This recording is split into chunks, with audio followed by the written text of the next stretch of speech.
The Christmas I chose myself, my family expected me to cook for 37 guests on Christmas. Instead, I refused, booked a last-minute flight to Paris, and let them face an empty kitchen without me. I was raised to always be useful. This holiday, I finally learned the value of being unavailable. My name's Adrian. I'm the eldest of two, the one who fixes the jammed printer, scrubs casserole dishes until they shine, and remembers trash day without being asked. At the hotel where I work, I handle the front desk duties, event planning, reservations, and guest seating. I like drawers that close fully, lists with tidy checkboxes, and receipts that match the bill exactly. My name's Adrian, the oldest, the fixer, the cleaner, the reliable one. At the hotel, I manage schedules and banquets. At home, I've been branded dependable. If you asked my family, I'm the one who keeps everything running while they enjoy themselves. My younger sister, Celine, is 26. She's the sparkle, creative, buoyant, and supposedly destined for great things. Her texts are packed with exclamation marks, but her phone's never charged above 20%. We grew up in a loud household where help meant doing the heavy lifting and family meant footing the bill. Celine always had an audience. I always had a dish towel. When relatives came over, I laid out plates, wiped smudges off the fridge, while Celine tried on clothes upstairs and swooped in just before dessert. When I landed my first job, Dad charged me $170 for rent. When Celine landed hers, Mom told her, just focus on your dreams.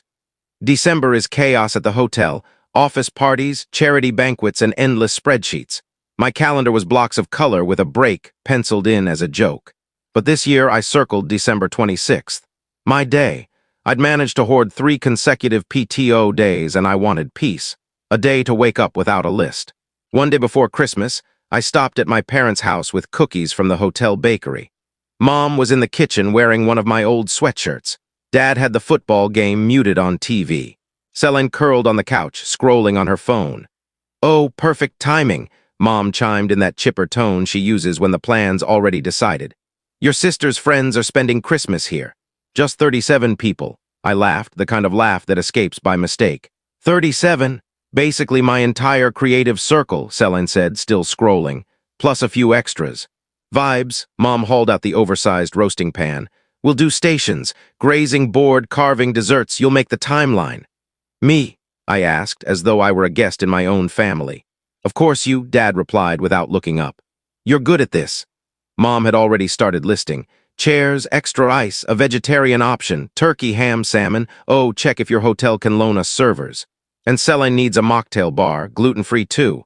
"Make that too gluten-free," Celine tossed in. Mom smirked. "Don't worry, adults don't need gifts, they need responsibility." Dad added without turning, "Get used to it, son. You've got 24 hours. I smiled that small, tight smile I wear when the room expects yes, and my whole being wants to scream no. The roasting pan clanged against the counter like a bell. On the fridge, a sticky note with menu written above a blank space hung like a dare. I could feel the to-do list crawling into my brain. 37, I echoed. "Only," Mom said. Celine snapped a photo of the cutting board. "Christmas content," she explained. I set the cookies down, I drew a quiet breath, and said, "Got it." I didn't fight, not then, not there. I rinsed my hands, dried them with a lemon-scented towel, and tucked the cookies in the pantry. No one asked me what I wanted for Christmas. They never do. Someone should have. At the hotel, my title is Assistant Event Manager. At home, it translates to free labor with a smile. It began small. At 12, I made deviled eggs because you're good with your hands. By 16, I was grilling for 20 because your timing's perfect. At 20, I knew which tablecloths were in which closet and how to wedge a folding table so it didn't wobble. "You're a natural," Mom would beam, as if she'd discovered a hidden talent. Money was another language in our house. Dad called it discipline when he took $170 from my part-time paycheck. Mom called it helping when she added me to the family phone plan, then forgot to switch her card back, leaving me to cover months of bills. Celine would text, "Can you spot me $83? The universe will repay you." The universe never did. Some memories stick like splinters. My graduation party overlapped with Celine's first art show. I hauled lights and ice while my cake was shoved aside for her ring light. When I earned a promotion, I brought champagne home. Mom skipped the bottle and said, "Perfect. You can finally buy us new dining chairs." Dad added, "I paid." A man provides. The family group chat is a conveyor belt of orders. Adrian, Costco run. Adrian, pick up Aunt Clara. Adrian, 12 chairs. I learned to reply with a thumbs up or nothing. When I ignored them, Mom would call the hotel and leave messages with my manager. Celine floated above it all. She half-launched 3 businesses: candles, pop-up brunches, a podcast about mood boards. She was gifted a leased SUV for safety, then cried when Dad insisted she pay her own insurance. "It's predatory," she said. Dad rebranded her complaint into a sermon on how the world mistreats artists. And I was told to make space. Last Christmas, I cooked for 18 after Grandma retired from the duty. I made the list, bought the groceries, cut my thumb with the good knife. Mom pressed a towel to the blood and asked, "Are you okay?" without pausing her work. We served at 5. In March, Celine hosted a vision brunch for 12 and used my hotel discount to rent chafing dishes. "You'll bring them," she said. Later, she posted my hands plating food with the caption, "Grateful for community." 2 strangers texted asking if I catered. I said no. A third text came from Mom. We could make a business of this. By April, the rent argument started. "Stop wasting money," Dad said. "Move home, save." Save, as if it meant the same thing to everyone. Their house had 1 bathroom and 3 people who never knocked. I stayed in my creaky 1-bedroom, paid my own bills, and swallowed their disappointment dry. Summer was madness at the hotel. Weddings every Saturday, centerpieces and DJs who equated love with volume. I bought a suitcase with overtime pay and created a folder called Elsewhere. Inside, photos, prices, lists, not because I hated them, because I wanted to exist in a place where no one knew my last name. By October, Mom's text shifted from "can you" to commands. She sent a Google Doc labeled "Christmas Plan." The first line wasn't "who's coming," but menu, Adrian under budget. "We'll discuss," she wrote, which always meant, "You pay, we forget." Then came the number 37, Celine's people, friends named Forrest, Aria, Sage, and some guy who goes by initials. Mom crafted a Pinterest-worthy wish list: rental chairs, linens, extra dishes. "Just think how beautiful it'll look," she said. "They'll notice if it's from the hotel," I warned. "No one will," she waved me off. "It's the holidays," Dad chimed in. "We need a signature cocktail. You do those right. Not too sweet. With that good ice. Oh, and use your card for Costco. Yours gets points." Celine added, "No dairy, no soy, no nuts, no nightshades, but keep it cozy." And I saw it clearly. Me at dawn roasting turkeys, juggling timers and heat lamps, scrubbing pans at midnight while Celine filmed a cheerful "What a Night." Mom would top it off with, "And you'll pay the tent deposit. It's only $900. "Only," Dad echoed, cleaning his nails with the word. "Who's paying me back?" I asked. The room froze. "Don't be transactional," Mom snapped. "It's family." "That's ugly," Dad declared. "We're giving you responsibility. Be grateful." Grateful for what? For being their staff. That night, I opened my Elsewhere folder and stared at a photo of a cobbled street with a blue-doored bakery. I stared until my shoulders loosened. The next morning, Mom called a meeting. She printed an agenda labeled "Christmas Run of Show." Dad spoke in his coach's voice. Celine angled her camera for behind the scenes. The roasting pan gleamed on the counter like a trophy. Mom began, "Okay, Adrian, you'll shop tonight. 2 turkeys, a ham, salmon for pescatarians, veggie platters, chairs at 9 a.m. tomorrow." And I said, "No," not loud. Just clean, 3 heads turned. Celine's camera dropped. Mom's smile froze like a stuck screen. "What?" "No," I repeated. "I'm not catering your party." Dad leaned back. "Watch your tone." "This is my tone," I said evenly. Celine laughed sharp. "You're joking."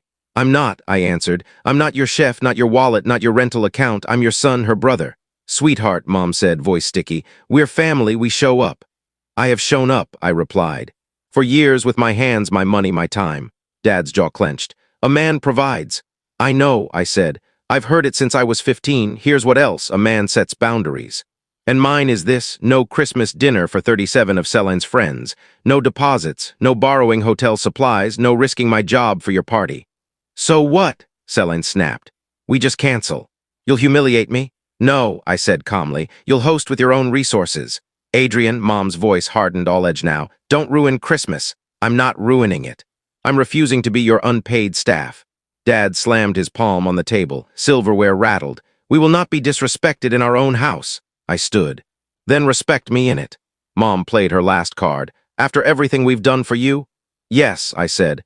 "You raised me, you fed me, and since 16 I paid you rent. I covered the phone plan. I bought groceries when your card failed. I ran your parties, I chauffeured Grandma. I love you, but I'm done being free labor." "You're jealous," Celine shouted. "People like me." "I like you," I told her softly. I don't like being used. Dad's face turned crimson. If you walk out, don't come back tomorrow, you're banned from Christmas. Banned? As if I were a teenager grounded from using the car, I glanced at Celine's darkened phone screen. At Mom's printed schedule, at the shining roasting pan.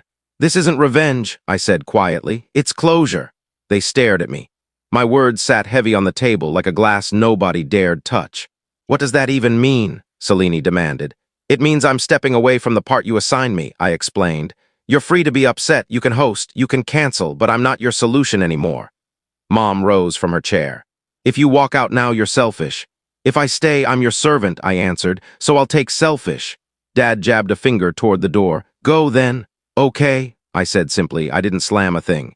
I walked calmly into the hall, took my coat, and retrieved the cookies I'd brought, knowing they'd just be claimed without asking if I left them.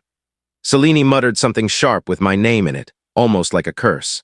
He'll be back, Mom said firmly. I paused at the door. Grandma won't be here either. I already arranged her taxi for Christmas morning and a lunch reservation for two.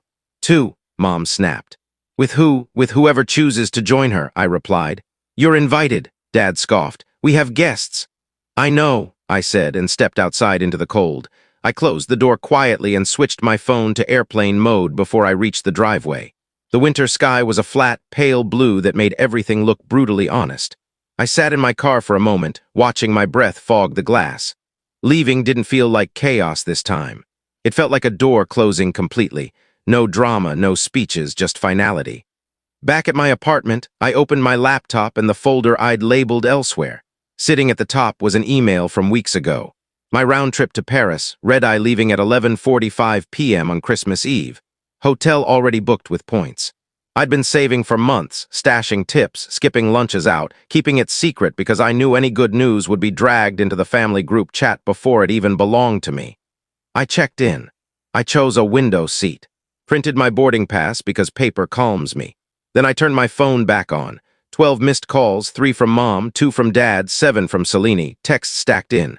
Mom, you're being obscene. Dad, grow up. Selene, you're ruining my event. Mom, we'll talk at 6, be here. Dad, non-negotiable. I didn't go at 6. Instead, I packed a small bag, 3 sweaters, 2 jeans, socks, a novel, my passport, and a list of bakeries I'd bookmarked. I fed my neighbor's cat, snapped her a photo as proof, handed over my spare key, and asked her to water my plant. Calls kept coming, 703, 705, 712. Selene in all caps, everyone is counting on you. I sent one reply, I'm not hosting your party. At 8:40, I booked a taxi. At 9:10, I set my phone to do not disturb for everyone but Grandma and the airline. By the time I reached the airport, the messages had turned frantic. The tent rental company emailed, deposit overdue. Mom followed with, are you sick? I wrote back to the rental company, release the hold, I won't be paying. At 10:27, I called Grandma. I'll be away a few days, I told her. Your taxi is set for 11 a.m. on the 25th, lunch at noon, window table reserved. She chuckled. You always did have a good head. Go do something for yourself. At 11:45, the plane lifted off. My phone went silent in airplane mode. The city disappeared beneath the clouds like a conversation I no longer owed anyone. By the time I landed, my phone was a war zone. Dozens of missed calls, over 100 texts. A new group chat titled Emergency Now. Their panic spilled through in real time, the turkey's still frozen. We need the church hall keys. There's no ice. The gluten-free guest brought their own bread. Where's the carving knife? I set the phone down in my tiny hotel room and went for a walk. Bought bread at a bakery that 5 blogs had described as nothing special but comforting. The woman handed me the bag with a quick word I barely understood. I replied with the only French word I had ready, merci. Back in my room, I scrolled Grandma's single text, taxi scheduled, thank you. At noon on Christmas Day, she sent a photo of herself at the restaurant, wearing a paper crown from a cracker, grinning with Aunt Clara beside her. Caption, good and warm. I smiled so wide it hurt. Meanwhile, my parents' kitchen stayed bare. Their guests made do with rice, cranberry sauce, and excuses. Selene complained about her brand. My parents accused me of betrayal. Dad sent, we won't forget this. For once, I hoped they wouldn't. Over the next few days, I cleaned house in ways they didn't expect, transferred my savings into a bank they couldn't touch, locked my credit reports, removed my cards from their grocery and streaming accounts, scheduled a locksmith to change my apartment locks. I wasn't punishing them, I was cutting off the leaks. shutting faucets I'd left running for years. Mom tried softening. We can reset after the holiday. No, I replied. I'm not resetting into unpaid labor. Her answer, ungrateful. Dad asked for access to my savings for family needs. I wrote back, I'm not your emergency fund. I'll help Grandma directly. Everything else is no. That no felt better than any holiday meal I'd ever served. Then came the email that changed everything. A 3-month work assignment in Paris. Housing included. Stipend. Training in a partner hotel. I'd applied months earlier in secret and the offer had landed just before Christmas. I accepted. My start date was January 23rd. Suddenly, Paris wasn't just an escape. It was the beginning. I moved quietly, stored boxes with a coworker, handed Grandma a suitcase with a scarf, a magnet, and my new number before leaving. Changed passwords, closed accounts, tied up every loose end. On my final night in my old apartment, I ate pasta on the floor because I'd already sold the chairs. I wrote a note for myself and tucked it into my passport. Help Grandma directly. Don't confuse control with love. Say yes only when I mean it. Say no without apology. At the airport, Mom's final text came through. Are you proud of yourself? I typed back, I'm proud I stopped lying to myself. And that was it. Now in Paris, my radiator clicks in the night. I walk to work, counting dogs on the way. I burn my toast just the way I like it. I answer when Grandma calls, and I ignore the family group chat until it goes quiet on its own. People keep asking me for a moral. I don't have one neat enough to hand out. All I know is this, I didn't run away. I finally shut the door I'd been holding open out of duty. The party went on without me, as it should. The cleanup did too. I am not a servant, I am not a wallet, I am not anyone's backup plan. My name is Adrian, I'm 30. I booked the trip, I took it. I accepted the job. I built a life in quiet, ordinary, permanent ways, and when I fly home again, I'll bring Grandma a magnet, maybe two. The rest of them can figure out their own seasons. If you enjoyed this story, don't forget to leave a comment, hit subscribe, follow for more, and turn on the bell icon so you never miss the next one.